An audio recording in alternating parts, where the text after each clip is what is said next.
So now that we know how to open the champagne, how about opening winery? This is a foil cutter, so you just stick it on top and run it around, and you can leave it on there and rotate the whole towel and everything. Make it easy on yourself. Perfect. Super easy. So this is my favorite opener.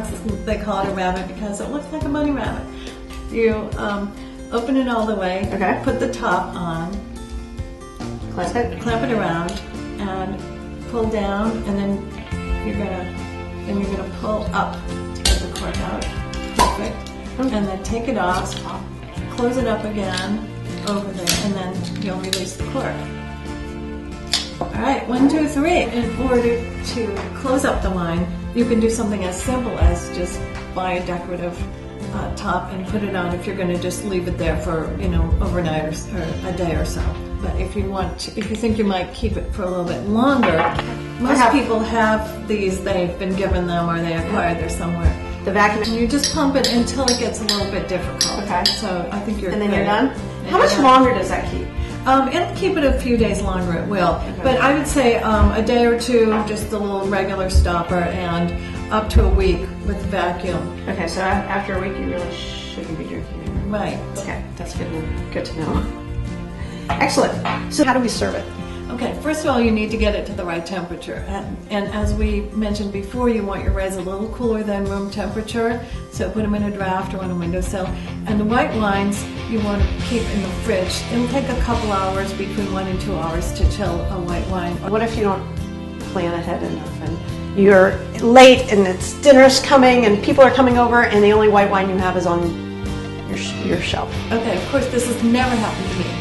But it always happens to me. I'm a busy mom, so if you have an ordinary everyday wine, you can stick it in the freezer and set a timer. Set a timer for 30 minutes. Have the timer in your hand when you go to the freezer. Okay, so that's a good point, because sometimes I stick things in the freezer, but I just you won't remember or forget it. Yep. So at the end of 30 minutes, it should be nicely chilled. And if you're not going to use it at the end of the 30 minutes, put it in the fridge until it's ready to. So it's okay if it goes from the freezer back to the fridge again. Yeah. Okay. Because you're really only getting it down to fridge temperature. So a white wine is good around fridge temperature, and champagne or sparkling wine slightly warmer, so it can be out for 20 minutes. So if you have white wine and you have it on the table and you're eating your meal, should you keep it out on the counter, or does that make it too warm? Or is after about 20 minutes it's too warm, so you want to get one of these things called an ice bag. Okay. And they have them everywhere. You first put the wine in here and then add the ice afterwards, or you won't be able to get it. So you just pour the ice cubes in, and this will keep it on the table, and nothing will happen to your table. What other things do we need to know about serving? Okay, so you want to look at glassware.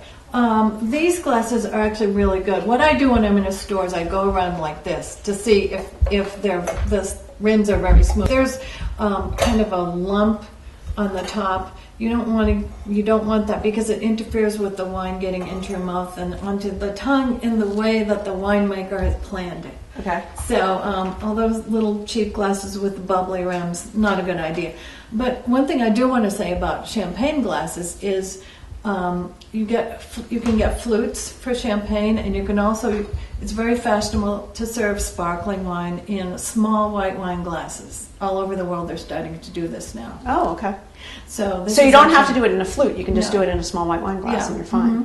Mm-hmm. And which is good if you run out of flutes. Yes. And also, I like to get glasses for champagne and sparkling wine that don't cost a lot. They might cost $1 or $2. Literally, get inexpensive glasses, because at some point in the evening somebody's going to go, and then I said, and you're like, oh, there's my $30 whatever. No, just buy inexpensive champagne and sparkling wine glasses or flutes, and you won't have to worry about it. And you'll be serving sparkling wine more when you don't worry about the glasses. Oh, there you go.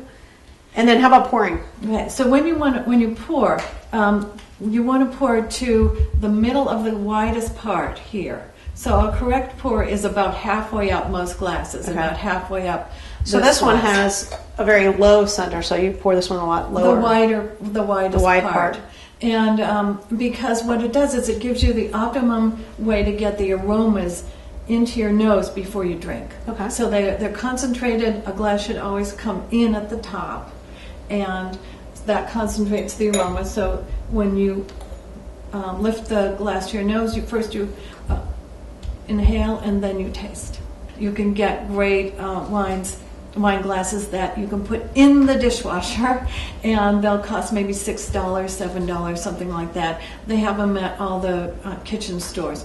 And you don't need to have a whole set of all different types of glasses. Do everything with something like this.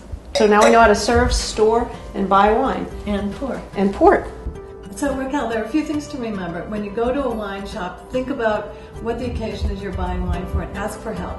When you're at home, temperature is the enemy of wine. Try to keep it cool.